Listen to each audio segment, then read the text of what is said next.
All right, so a lot of cleanup work left to be done on this, but it is going to be a home for an Alexa in the back.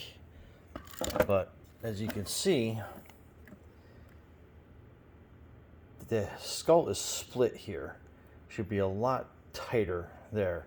And the reason for that is that it seems like it didn't adhere to the bed correctly. So let me show you what I ended up having to do.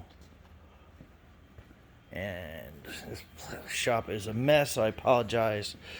A lot of projects going on, but this is basically a kind of like a tent enclosure, I guess I bought for the printer.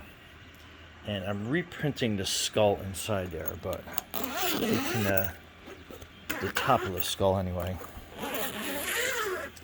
And what you'll be able to see is I added a brim, and it's not lifting, but more importantly, it's definitely holding the heat in. So, and as you can tell, my shop is a little on the big side.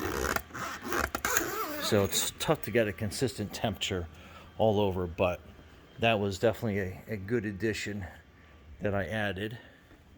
And like I said, this is a pretty big area to heat, but that is the Terminator 2 skull and the Alexa home.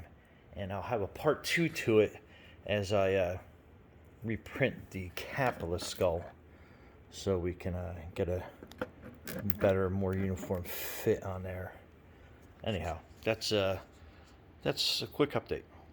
Thanks for watching and subscribing. Brian from Garage Mahal. Be safe out there.